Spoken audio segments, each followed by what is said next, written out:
Abra sua Bíblia comigo, por gentileza, em Efésios, capítulo 5. Carta de Paulo aos Efésios, capítulo 5, versículo 29. Efésios, capítulo 5. Apenas um versículo. O versículo 29. Porque ninguém jamais odiou a própria carne, antes a alimenta e dela cuida, como também Cristo o faz com a igreja. Abra sua Bíblia agora em 1 Coríntios, capítulo 3. 1 Coríntios, capítulo 3, versículo 17.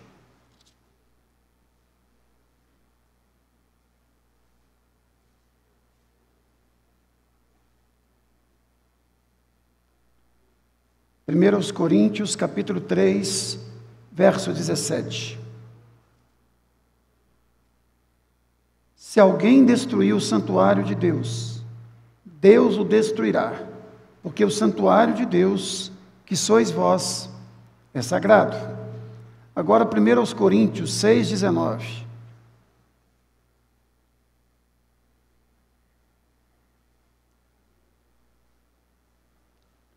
A palavra santuário aqui é naos, é a mesma palavra usada para o Santo dos Santos.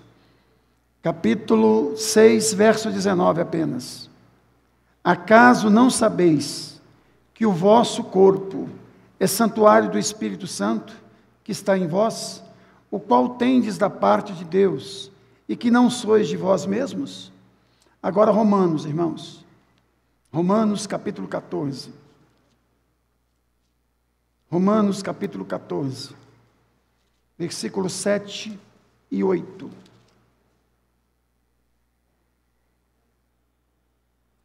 Vamos ler juntos, em uma só voz. Romanos capítulo 14, versículos 7 e 8, juntos. Porque nenhum de vós vive para si mesmo, nem morre para si. Porque se vivemos, para o Senhor vivemos. Se morremos, para o Senhor morremos. Quer, pois, vivamos ou morramos, somos do Senhor. Só esse pedacinho agora. Quer, pois, vivamos ou morramos, somos do Senhor. Só as irmãs. Só os homens. Pois vivamos ou morramos, somos do Senhor. Todos juntos. Quer, pois, vivamos ou morramos, somos do Senhor. Amém. Vamos orar mais uma vez.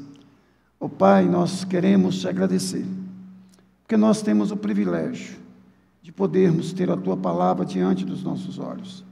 Que o Senhor, pela Tua graça e pela Tua misericórdia, fale conosco. Em nome de Jesus, amém.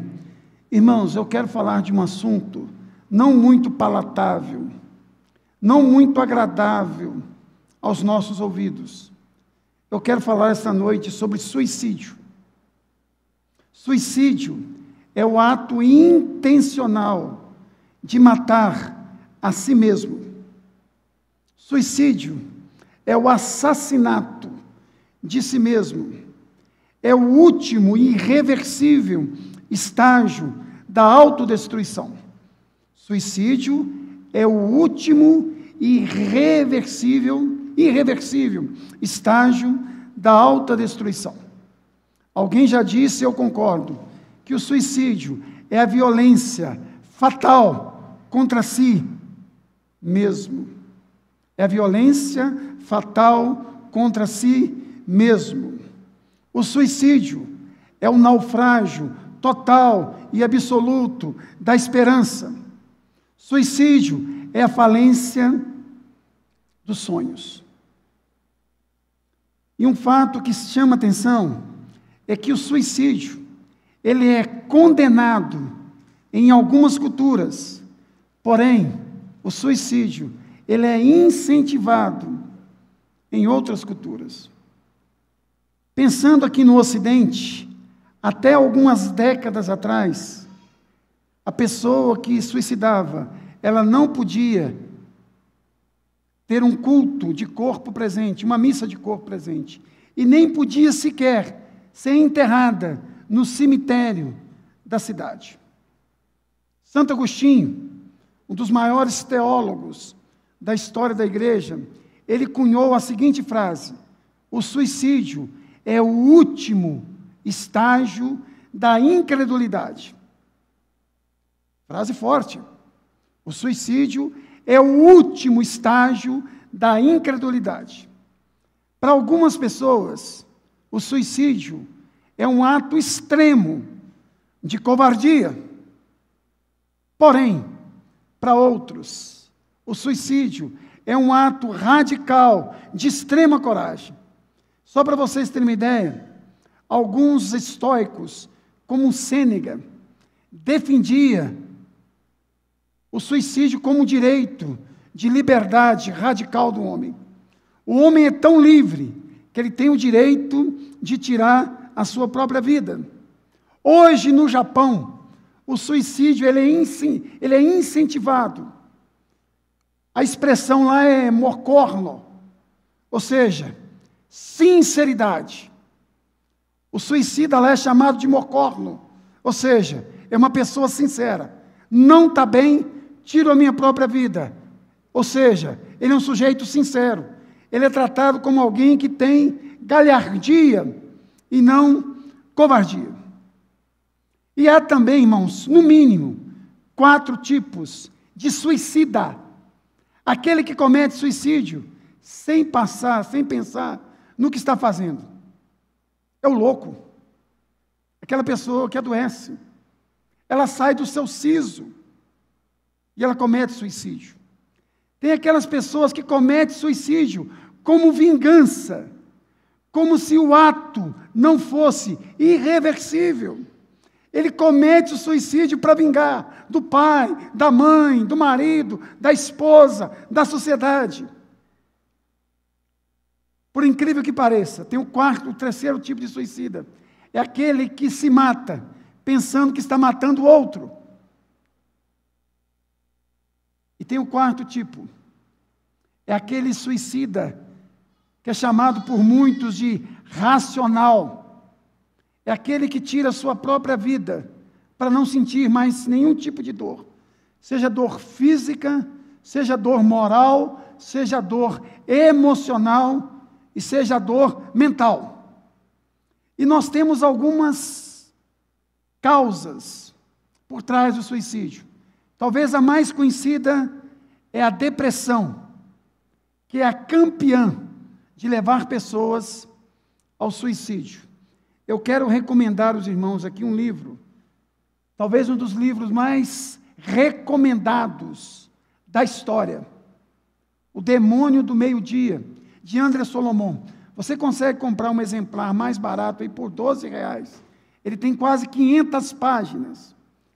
Ele diz nesse livro que suicídio, que depressão, nada mais é do que engolir o seu próprio enterro todos os dias. Uma pessoa com depressão, ela está todos os dias engolindo o seu próprio enterro.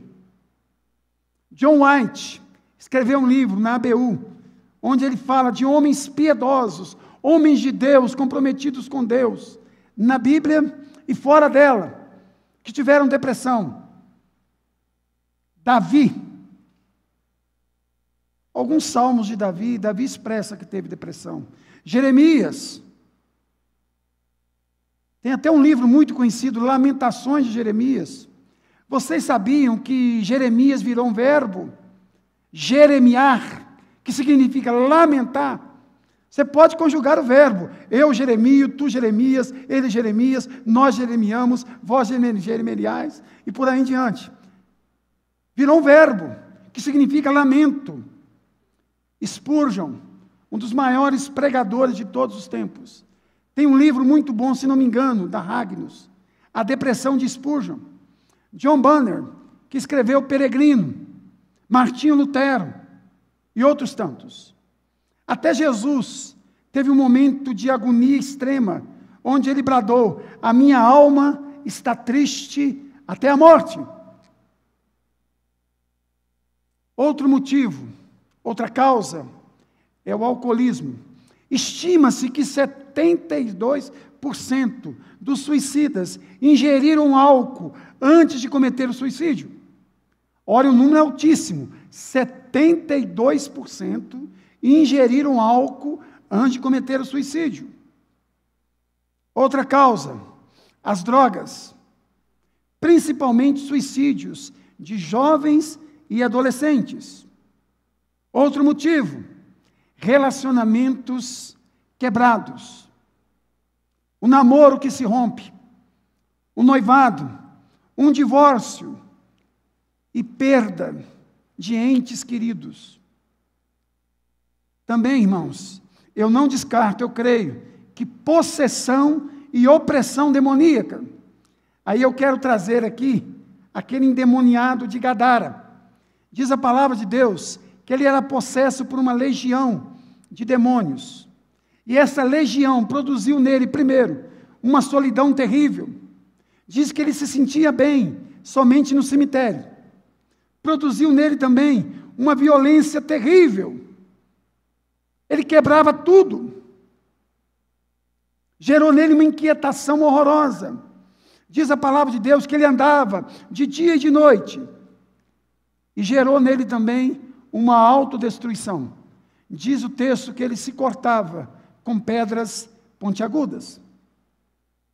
Outra causa do suicídio, problemas financeiros.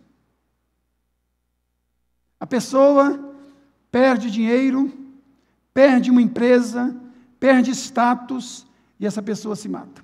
São algumas causas que nós temos aí para o suicídio. Mas a pergunta é, qual deve ser a postura da igreja com os que sofrem?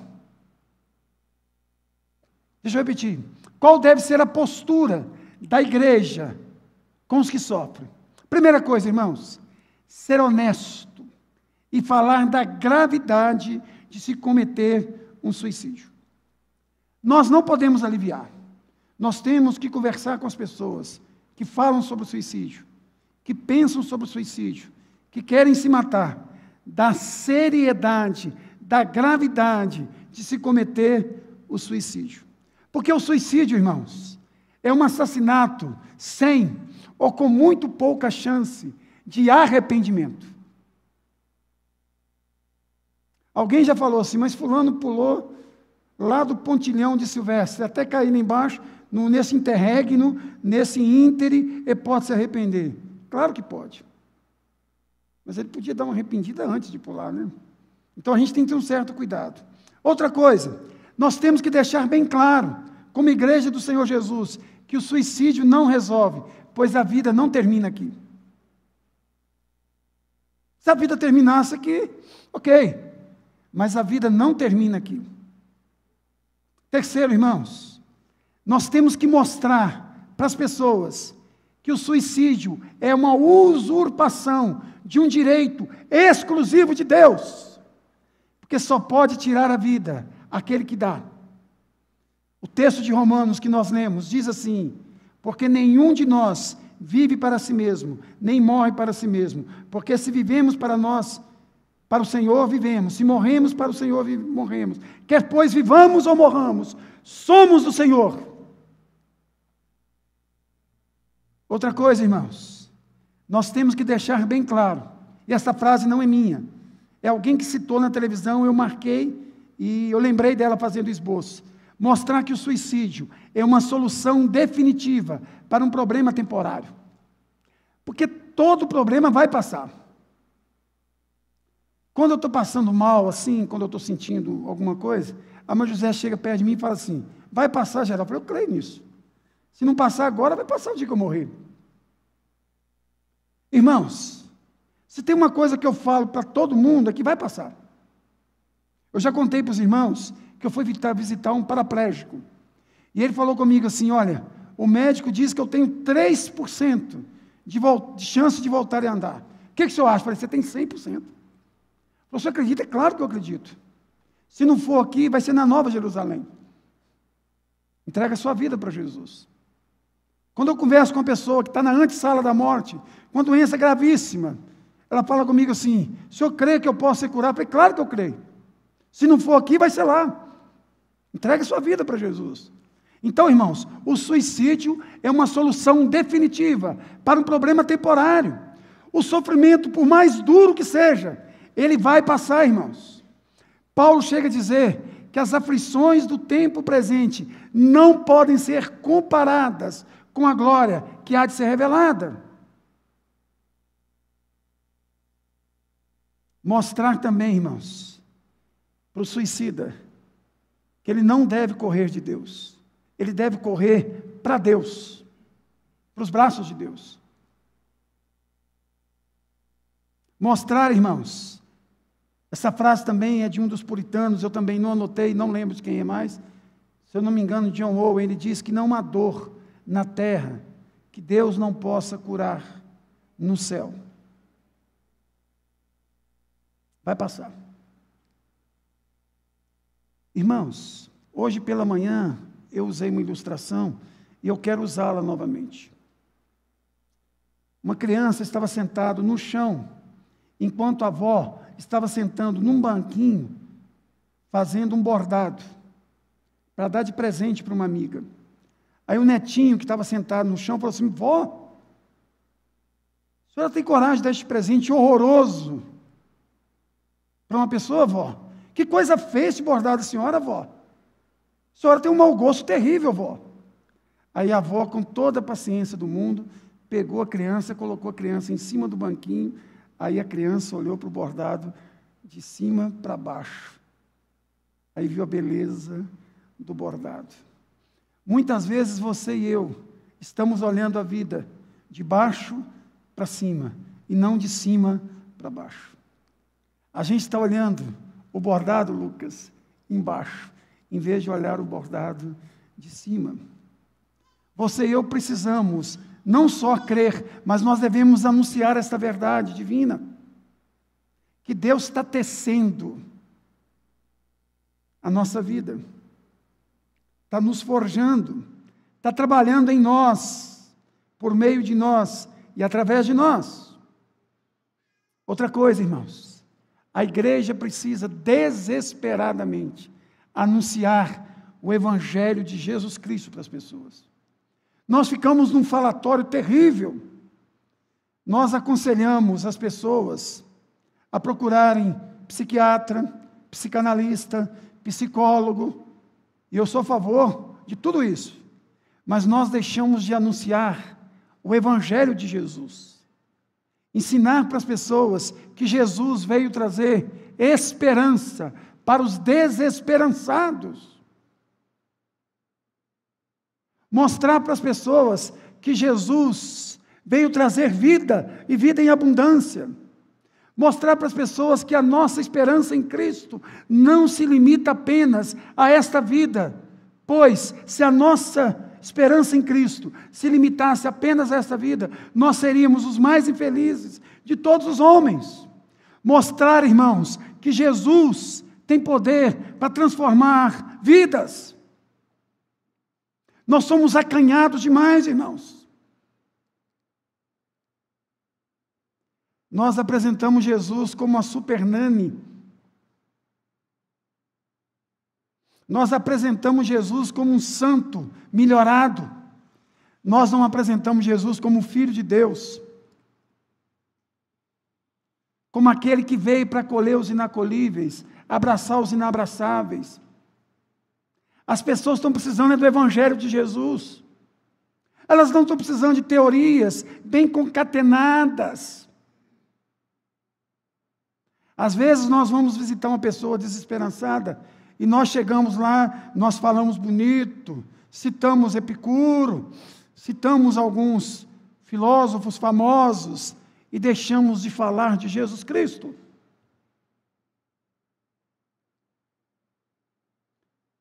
Eu sou radical nesse sentido.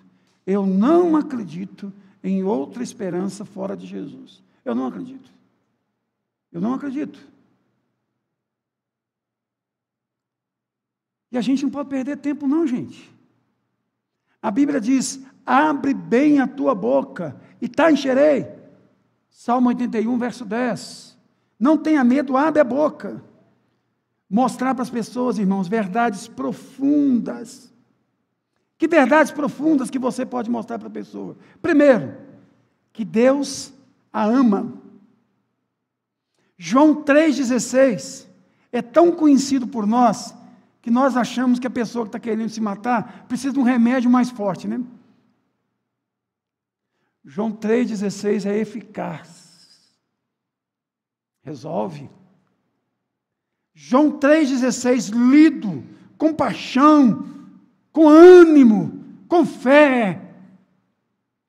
Você falar para a pessoa que Deus a ama, de forma intensa, de tal maneira, que Deus ama, apesar das suas imperfeições, que Deus amou o mundo, que Deus a ama a tal ponto de entregar o que Ele tem de melhor por ela, Jesus Cristo.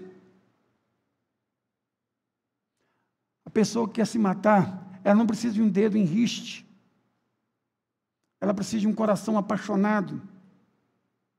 Irmãos, nós precisamos também falar da importância dessa pessoa para outras pessoas, porque a pessoa que está pensando em suicídio, ela acha que ela não é importante para ninguém, e você e eu precisamos de fazer para essa pessoa algumas perguntas do tipo: sua mãe te ama, seu pai te ama, seus filhos te amam, seus irmãos te amam? Talvez a priori ela vai dizer que não. Você pergunta por quê? Aí você pode fazer outras perguntas para ela. Se você tirar a sua vida, você sabia que a sua família vai fazer as seguintes perguntas: por que ele fez isso? Por que nos deixou? Por que não pediu ajuda? Você sabia que a sua família vai sentir culpa o resto da vida? Outra coisa, irmãos, levar as pessoas que pensam no suicídio a pensar naquilo que é bom, verdadeiro e belo. Que a pós-modernidade diz que não existe mais. Não existe verdade, beleza, nem bondade. Nós temos que levar as pessoas a pensar no que é verdadeiro. Algumas coisas. Primeiro, você é amado, repetindo. Segundo, o suicídio é um pecado gravíssimo. Terceiro, abra o seu coração diante de Deus, que Ele vai te ouvir. Ele vai te ouvir. Ele quer te ouvir. Ele quer que você abra a sua alma diante dEle. Que você confesse para Ele a sua angústia, a sua dor, o seu sofrimento. Olha o Salmo de Davi, se não me engano, enquanto ele estava numa situação difícil. À tarde, pela manhã e ao meio-dia, farei as minhas queixas e lamentarei, e Ele ouvirá a minha voz. Louvado seja Deus. Irmãos, pega o Salmo 13 e divide o Salmo 13 em 3 partes. Eu vou te dar para você um sermão. Sermão presbiteriano, 3 pontos.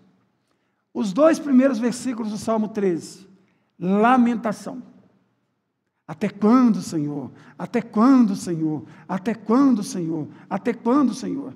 Verso 3 e 4, oração. Versos 5 e 6, adoração. Leia o livro de Abacuque.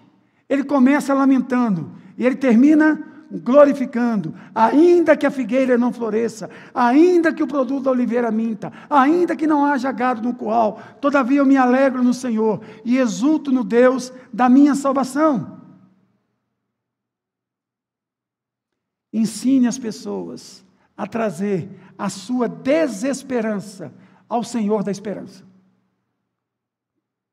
Irmãos, Salmo 86, verso 7, diz assim: no dia da minha angústia clamo a ti, porque tu me respondes.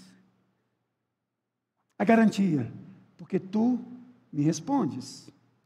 Um homem que viveu deprimido muitos anos, pediu a morte. Olha o que diz: buscar-me-eis e achareis, quando buscardes de todo o coração. Agora, irmãos, invista tempo também na vida das pessoas. Hoje nós vivemos um período muito difícil. Nós corremos demais. Nós não temos tempo para nada. Eu fico assustado com isso. Vou abrir o coração. Eu fico assustado quando eu vejo 20, 30 pessoas no máximo, dia de quinta-feira nessa igreja. Fico assustado. Não é possível que não pode ficar aqui das 7h30 às 8h30, aprendendo como se lê Bíblia, como se interpreta a Bíblia. Eu fico assustado com isso. Nós praticamente não temos tempo para absolutamente nada. Mas deixa eu dizer uma coisa para você. A palavra de Deus diz que você e eu temos que investir tempo na vida dos que sofrem. E eu quero que você se liberte hoje de alguns mitos que você já ouviu e que você já leu. Primeiro deles, quem fala não faz. Isso é mentira. Você sabe o país onde tem menos suicídio no mundo? Arábia Saudita. Sabe por quê? Se você falar que vai suicidar, eles te matam. E se você tentar e não morrer, eles te matam. Irmãos, 75% dos suicidas deram pistas explícitas que iam se matar. Segunda mentira, só os doidos se matam. Só 10% dos suicidas são loucos, têm problemas mentais. Olha que palavra horrorosa. Ninguém vai tirar a vida por causa de uma bobagem dessa. É bobagem para você, mas não é para a pessoa. Irmãos, quantas vezes eu fiz isso? Falar para a pessoa, você está chorando por causa da bobagem dessa? Aí eu contava a minha história para a pessoa. Engraçadinho. Isso é perversidade, isso é maldade. Já falei, vou repetir de novo aqui. O dia que eu ouvir você falando, bem que eu te avisei, eu vou dar um cascudo. Ou palavra cruel, bem que eu te avisei. Você fala com a pessoa assim, não vai andar de moto, senão você vai machucar. Aí a pessoa cai, machuca, vai no hospital, você vai visitar a pessoa, o que você fala com ele? Bem que eu te avisei. Aí o cara anda de moto a vida toda, nunca caiu, você nunca falou para ele. Me dei mal, hein? Então, para com esse negócio, você vai matar por causa de bobagem dessa? Deixa eu dizer uma coisa, não fica menosprezando a dor do outro, não. Eu já falei assim, meu Deus, se a pessoa está chorando, porque o avô dela morreu com 100 anos, está fazendo hora extra. Olha que maldade.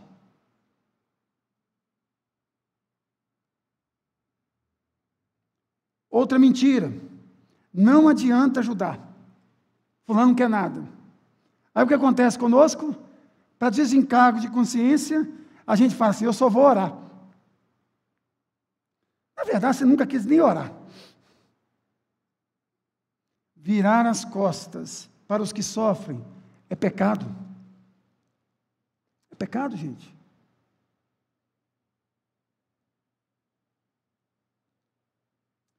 A Maria José ela acompanhou durante um ano mais, Maria José, uma moça que tinha uma mente suicida. Hoje ela está muito bem. Maria José saía todas as noites. A família ligava, ela tinha que ir para segurar a menina queria se matar. A menina foi no psiquiatra, e a menina falou assim, doutor, eu ouço vozes. Aí o médico, eu também ouço, estou ouvindo sua voz, hein? Naquele contexto, eu acho que o médico foi até sábio, mas às vezes tem que ter cuidado, que a gente machuca as pessoas. Irmãos, a Bíblia diz que nós somos filhos do Pai da misericórdia, ou das misericórdias, que nós somos discípulos do Emanuel, do Deus conosco, irmãos.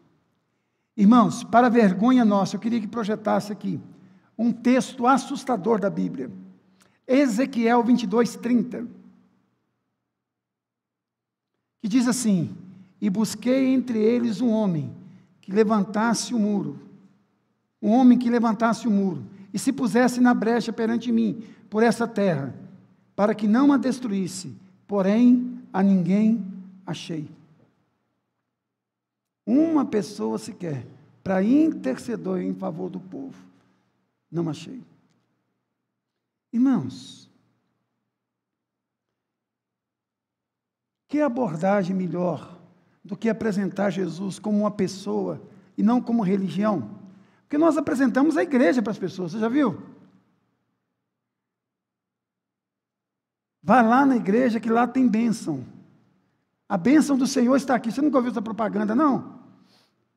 Olha como que nós devemos apresentar Jesus para as pessoas.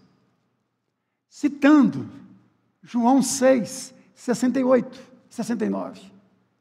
Uma multidão seguia Jesus. De repente, Jesus pregou um sermão duro.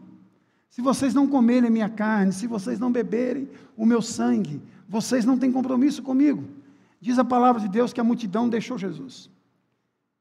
Restou os 12. Aí Jesus se volta para os 12 e diz: quereis vós ir também?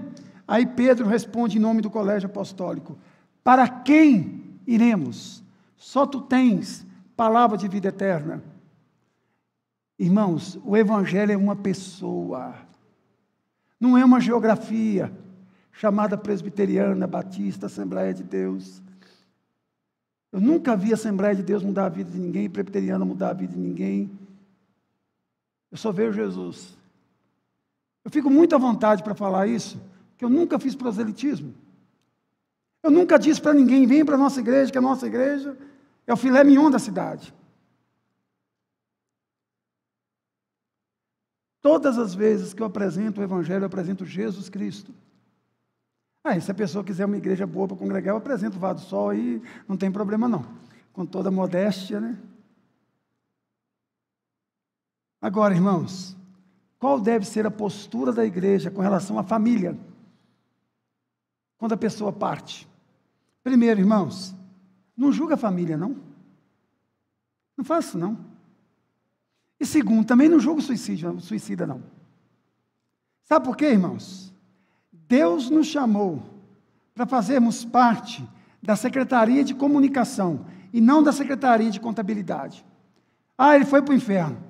Fala antes. Depois que a pessoa cometeu, não fale mais nada. Acolhe a família, faz o funeral, acabou. Você não é secretário de contabilidade do céu. Você faz parte da Secretaria de Comunicação. Comunicou? Comunicou. O resto é com Deus, meu irmão. Tem gente que julga a família demais. Você já leu na Bíblia que os netos de José eram ladrões de gado? E esses netos de José, que eram ladrões de gado, eram filhos de Efraim, aquele que foi duplamente abençoado por Jacó? A gente tem uma mania de julgar a família, irmãos. Cuidado com isso. Tem família, tem pai e mãe muito melhor do que eu, que os filhos não estão no caminho do Senhor. Outra coisa, irmãos, leve consolo e conforto espiritual. Entenda o luto da pessoa. Não fica essa bobagem, não chora não. Deixa a pessoa chorar, deixa a pessoa lamentar. Se a pessoa questionar Deus, deixa ela questionar. Nossa, irmã, a senhora tem coragem de questionar Deus? Deixa ela questionar. Se Deus não está importando, por que você está? É Jesus que é seu advogado, você não é advogado dele. Se atentar reverter aquilo que é irreversível, deixa ela. Irmãos, muitas vezes, as pessoas que perdem um ente querido, elas se tornam a semelhança da mulher de Jó. Eu vejo tanta gente julgar a mulher de Jó. Quem já julgou a mulher de Jó aqui? Levante a mão. Ninguém? Não é possível. Eu demais da conta? Gente, a mulher ia no salão todo dia, andava de camelo 0 quilômetro. O marido, assim, sustância. De repente, o marido fica doente dos pés à cabeça, o camelo é roubado, ela perde 10 filhos de uma vez só. Aí a mulher fala uma bobagem e julga ela. Amaldiçoa o teu Deus e morre. E outra coisa, o texto hebraico nos dá uma ideia que essa mulher estava dizendo, pode ser, eu não estou dizendo que é a interpretação correta, mas ela pode estar dizendo o seguinte: olha, a única forma de você partir é dizendo alguma coisa contra Deus. Era uma forma, talvez, de aliviar o sofrimento do próprio marido. Agora, pensa uma mulher com 10 caixões, 10 filhos, sem nada, o marido doente, dos pés à cabeça. E essa mulher não é tão ruim assim não, viu? Que ela voltou para Jó e teve mais 10 filhos ainda, viu? Houve um avivamento lá.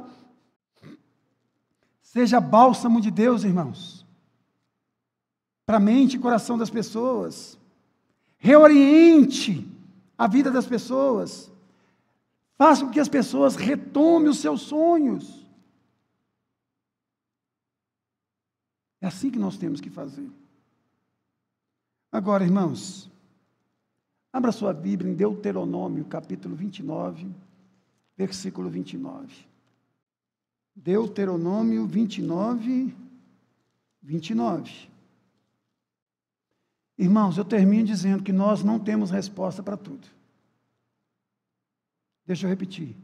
Nós não temos resposta para tudo. Olha o que diz a palavra de Deus. As coisas encobertas pertencem ao Senhor nosso Deus. Irmãos, tem coisa que nós não entendemos. Não adianta você querer ficar teologizando, querendo explicar, você não vai conseguir. Então, cala-se bocão seu. Entendeu? As coisas encobertas pertencem ao Senhor nosso Deus. Agora, porém as reveladas nos pertencem, a nós e a nossos filhos, para sempre, para que cumpramos todas as palavras desta lei. Irmãos, o que acontece muitas vezes conosco? Aquilo que está encoberto, nós queremos explicar para as pessoas. Aquilo que está revelado, a gente esconde. Não tem jeito, né? A gente fala mentira demais, porque estava encerrando mais um texto. Atos dos Apóstolos, capítulo 1. Versículo 6 em diante.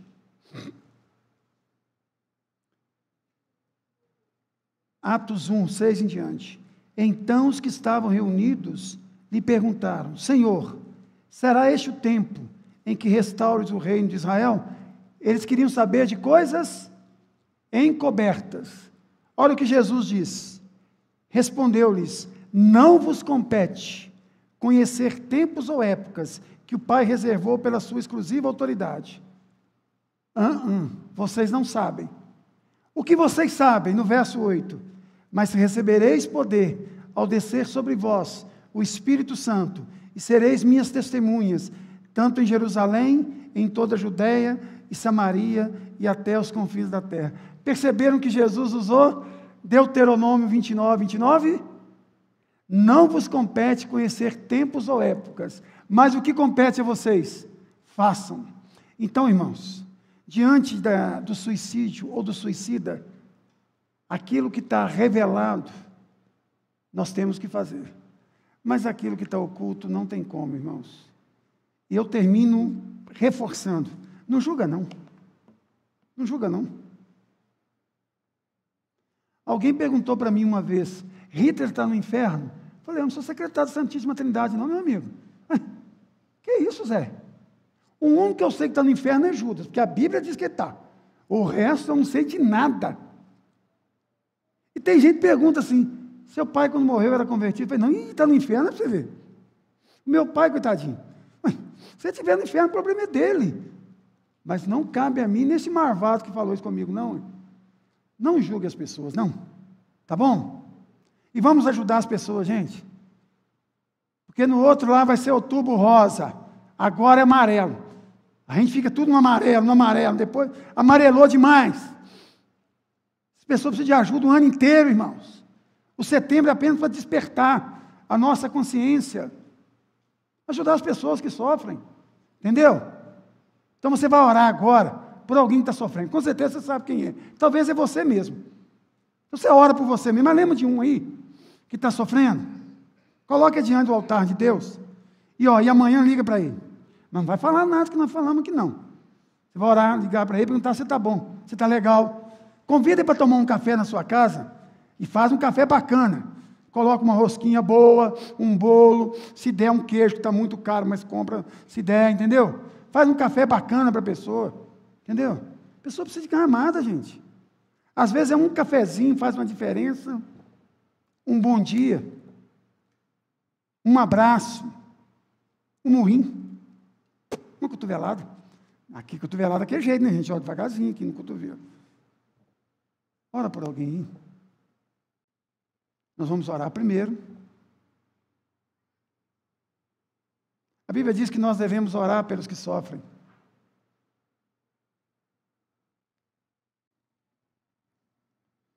Ó Pai, nós suplicamos, em nome de Jesus, que o Senhor esteja tirando, ó Pai, toda tristeza, toda angústia, toda inquietação, toda opressão e toda depressão, ó Pai, do nosso meio.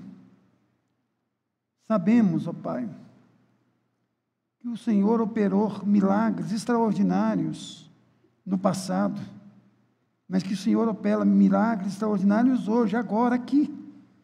Por isso nós te pedimos, ó Deus, se tem alguém aqui com a alma angustiada, sofrendo, sem sonhos, inquieta, que tu estejas visitando com poder e graça, em nome do Senhor Jesus, ó Pai. Que toda desesperança caia por terra, ó Pai, e o coração dessa pessoa possa ser tomado pela esperança das esperanças, aquela esperança que não falha, aquela esperança que vem do alto, que vem do Senhor, que restaura, que transforma, que liberta, que cura, Deus, para o louvor da Tua glória, em nome de Jesus. Amém e amém.